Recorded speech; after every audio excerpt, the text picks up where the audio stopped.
సిద్దిపేటలోని గ్రామ సభలో మాజీ మంత్రి హరీష్ రావు మాట్లాడుతున్నారు. లైవ్ లో చూద్దాం. చేస్తా అని చెప్పి పాక్షిక రుణమాఫీ చేస్తున్నాం. పాపమ సుధాకర్ నమ్మి 25,000 రూపాయలు అప్పుకు తెచ్చి మిత్తి కట్టిండు బ్యాంకులో. కట్టి 6 నెలలు అయింది. ఈ రోజుకు సుధాకర్ కు 1,90,000 రుణమాఫీ కాలేదు. ఇట్లా చెప్పుకుంటూ పోతే మోకిడి మోహన్ రావట 1,05,000 రూపాయలు ఈయనకు రుణమాఫీ కాలేదు. సుందు బాలరాజు 57,000 మాఫీ కాలేదు. సిద్ధన్నపేట రాజయ్య 1,60,000 మాఫీ కాలేదు. ఎల్లుపల్లి రాజమల్లు 50,000 మాఫీ కాలేదు. పూసల తిరుపతి 98,000 మాఫీ కాలేదు. కొమ్ము దేవవ్వ 1,30,000 మాఫీ కాలేదు. ఇట్లా ఎంతో మంది ఇక చెప్పుకుంటూ పోతే చాలా మంది ఉన్నారు. వాస్తవానికి ఇంకా కొంతమంది రేవంత్ రెడ్డి మాట నమ్మి ఆగమైపోయింది. ఈ గాలిచెర్లపల్లి గ్రామంలో సత్తయ్య అనే రైతు, ఆయనకు 2 లక్షల మీద అప్పు ఉన్నది. ఉంటే 68,000 బ్యాంక్ రిసిప్ట్ 68,500 రూపాయలు నువ్వు మీద 2 లక్షల మీద ఉన్నది నువ్వు కడితే తెల్లారే పైసలు వేస్తాను రేవంత్ రెడ్డి చెప్పిండు.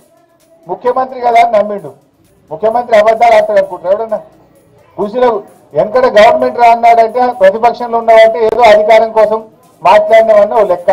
కానీ ఇలా కుర్చీలో కూర్చొని కూడా అబద్ధాలు ఆడతారా? రేవంత్ రెడ్డి మాటలు నమ్మి పాపం ఈ సత్తయ్య 68,500 3 రూపాయల మిత్తికి తెచ్చి కట్టింది. 3 రూపాయల మిత్తికి తెచ్చి కడితే ఈ 68,500 మిత్తి పడుతుంది. ఈ 2 లక్షలు ఇవాళకి కూడా మాఫీ కాలే. ఈ సత్తయ్య ఇవాళ గ్రామ సభలో దరఖాస్తు ఇచ్చిండు. ఇంకొక ఆమె ఇంగోలు అంజవ్వ పాపం ఈమె 2 లక్షల మీద అప్పుంటే కట్టమంటే 78,500 రూపాయలు 2 రూపాయల మిత్తికి తెచ్చి అంజవ్వ కట్టిందట. రేవంత్ రెడ్డి మాటలు టీవీలో చూసి రేవంత్ రెడ్డి చెప్పిండు ఈ 78,500 2 లక్షల మిత్తి కడితే నాకు 2 లక్షలు మాఫీ అవుతుంది, నాకు పైసలు పడుతుంది అని పాపం 2 రూపాయల మిత్తికి తెచ్చి అంజవ్వ 78,500 కడితే ఇప్పుడు ఆ మిత్తికి మిత్తి అవుతున్నది. అసలు 2 లక్షలు ఇంతవరకు మాఫీ చేయలేదు. ఇదేనా రేవంత్ రెడ్డి? నువ్వు హైదరాబాద్ లో కూర్చొని ఇక రుణమాఫీ అయిపోయింది మొత్తం చేసి ఇవన్నీ కూడా 2 లక్షల మీద ఉన్నోళ్ళు ఇంకా గిన్ని దరఖాస్తులున్నాయి. ఒక్క గాలిచెర్లపల్లి గ్రామంలో 43 మంది 2 లక్షల లోపు ఉన్న వాళ్ళు 2 లక్షల మీద ఉన్న వాళ్ళు రుణమాఫీ కాలేదని ఇలా ప్రజాపాలనలో దరఖాస్తులు ఇచ్చారు. అంటే క్షేత్రస్థాయిలో పరిస్థితి ఏ రకంగా ఉందనడానికి నిలువుట అర్థం ఇది. అంటే రేవంత్ రెడ్డి అన్ని కూడా అబద్ధాలు, మోసాలు. రుణమాఫీ అయిపోయింది ఆయన చెప్పేటి అన్ని కూడా నీటి మూటలు. గ్రామాల్లో చూస్తే పాపం ప్రజలు రుణమాఫీ కాక చాలా ఇబ్బంది పడుతున్న పరిస్థితి ఉంది. వాస్తవానికి నువ్వు చెప్పింది 41,000 కోట్ల రూపాయలు రుణమాఫీ అని చెప్పినావు. కానీ చేసింది 16,000-17,000 చేసినావు. సగం కూడా చేయలేను. సగం చేయలే, మొత్తం అయిపోయిందని చేతులు లావట్యం. రా, దమ్ముంటే ఊర్లోకి రా, గ్రామ సభల్లో రా. ముఖ్యమంత్రి రేవంత్ రెడ్డి నువ్వు హైదరాబాద్ లో కూర్చుండు కాదు, ఏ ఊర్లో గ్రామ సభకు వస్తావు రా, నేను కూడా వస్తా పోదాంప. ఇప్పుడు ఇంకా 2 రోజులు ఉన్నాయి కదా గ్రామ సభలు. ఏ మంత్రి వస్తాడో ఏ ముఖ్యమంత్రి వస్తాడో రమ్మనండి. పోలీసులను పెట్టుకొని పోలీస్ పాలన మధ్య ఎవడన్నా మాట్లాడితే వాడిని గొంతు నొక్కుతున్నారు, మాట్లాడితే కేసులు పెడుతున్నారు, మాట్లాడితే అరెస్టులు చేస్తున్నారు. అంటే ఇలా పోలీసులు అడ్డం పెట్టుకొని నిర్బంధాల మధ్య గ్రామ సభలు జరుపుతా ఉన్నారు. నవంబర్ 30వ తారీఖు నాడు ముఖ్యమంత్రి మహబూబ్నగర్ లో చెక్ ఇచ్చిండు. ఇగో ఇది థర్డ్ లిస్టు, నేను 2,750 కోట్ల చెక్ ఇస్తా అన్నాడు. నవంబర్ 30 పోయి ఇవాళ జనవరి 22, 2 నెలల 2 నెలలైనా చెక్ పాస్ కాదు. అంటే డమ్మి చెక్ ఇచ్చినావు రేవంత్ రెడ్డి, నువ్వు ఉత్తుత్త చెక్ ఇచ్చినావు. ఏంది ఇంత మోసం ఉంటుంది? నవంబర్ 30 నాడు 2,750 కోట్లు రైతులకు ఇస్తున్నా, ఇక పడుతున్నాయి రేపు పొద్దుగాల బ్యాంకులో అన్నాడు. 2 నెలలైనా చెక్కు పాస్ కాదా? అంటే ఉత్తుత్త చెక్ ఇచ్చినావా? నీ చెక్కు చెల్లలేదా? చెక్కు బౌన్స్ అయిందా? రేవంత్ రెడ్డి చెక్కు బౌన్స్ అయితే మరి ప్రభుత్వానికి ఇజ్జతే లేనట్టుగా. మరి అంటే నువ్వు మోసం చేద్దామని చెక్ ఇచ్చినావా? నిజంగా ఎందుకు చెక్కు పాస్ కాలేదో ఇలా ప్రభుత్వం సమాధానం చెప్పాలి. నవంబర్ 30 నాడు రైతుల మీటింగ్ పెట్టి చప్పట్లు కొట్టించుకున్నావు నువ్వు. ఆ రోజు ఇక చెక్ ఇస్తూనే 2,750 కోట్లు అన్నావు. చప్పట్లు కొట్టించుకుంటేవి, ఊరిస్తేవి, అవతల పట్టివి. మరి ఏమైంది ఆ చెక్కు? ఎందుకు పాస్ కాలేదని అడగవా? నీకు బాధ్యత లేదా? ఫైనాన్స్ మినిస్టర్ కు బాధ్యత లేదా? ముఖ్యమంత్రికి బాధ్యత లేదా? ఏమైంది ఆ చెక్కు? లిస్టులో పేరు వచ్చి కూడా 2 నెలలు అయింది, మాకు డబ్బులు పడలేదు అని గ్రామ సభలో పాపం మా రైతులు అడుగుతా ఉన్నారు. మా బాలయ్య అడిగిండి, ఇప్పుడు నన్ను మా సుధాకర్ అడుగుతున్నాడు, ఎప్పుడు పడతాయి సార్ పైసలని అడుగుతున్నాడు.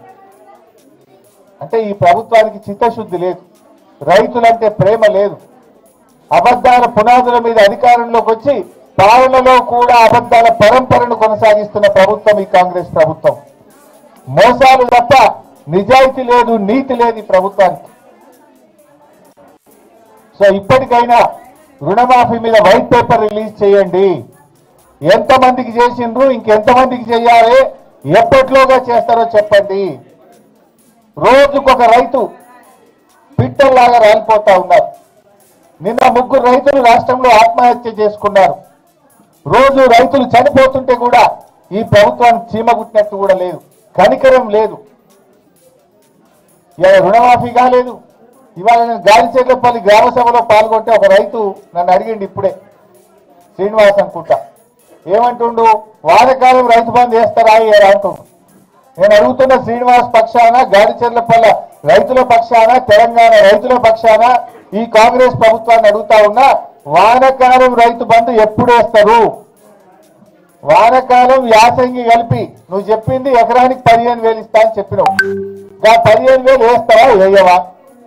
నిన్నేమో కొత్తగా కోత పెట్టి 6,000 అన్నావు. పోనీ 6,000 అన్నా, వానకాలం 6,000, యాసంగి 6,000, 12,000 వేయాలి కదా.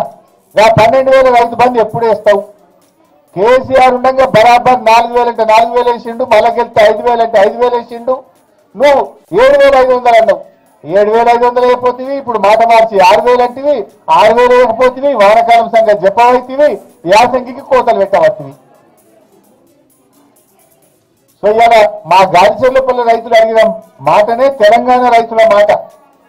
వానకాలం యాసంగి కలిపి ఇచ్చిన మాట ప్రకారంగా 15,000 రైతు భరోసా వేయాలని చెప్పి మేము డిమాండ్ చేస్తున్నాం. నువ్వు 6,000 వేసినావు అనుకో, ఇచ్చింది 6,000, కోత పెట్టింది 9,000, అంతే కదా. ఎగబెట్టింది 9,000, ఇచ్చింది 6,000 అవుతుంది. కేసీఆర్ ఇచ్చినట్టు ఇచ్చిన 10,000 అంటే నువ్వు 6 ఇస్తే 4,000 కోత పెట్టినట్టేనే. పాత లెక్క చూస్తే 4,000, నువ్వు చెప్పిన ప్రకారంగా చూస్తే ఎకరానికి 6,000 కోత పెట్టి 9,000 కోత పెట్టినట్టు. పాత లెక్క చూస్తే 10 6 పడ్డాయి అంటే 4,000 కోత పెట్టినావు. నువ్వు చెప్పిన ప్రకారం 15,000 ఇవ్వాలి. 15,000కి బదులు 6 ఇచ్చినావంటే 9,000 కోత పెట్టినట్టు. అంటే నువ్వు ఎగవేతల రేవంత్ రెడ్డివి, కోతల రేవంత్ రెడ్డివి. ఎలక్షన్ల ముందు కోతలు, గవర్నమెంట్ వచ్చినాక ఎగవేతలు. అందుకే నీ పేరు యనుమల రేవంత్ రెడ్డి కాదు, నువ్వు ఎగవేతల రేవంత్ రెడ్డి అని పేరు పెట్టండి. అన్ని చెడాక నిన్ను గదే పేరు పెట్టి పిలుస్తాం. ఇక ఈయన నిజాయితీ ఉంటే, చిత్తశుద్ధి ఉంటే ఈ రైతులకు కోత పెట్టాలా? కరోనా వస్తే కూడా కేసీఆర్ గారు రైతు బంధు ఆపలే.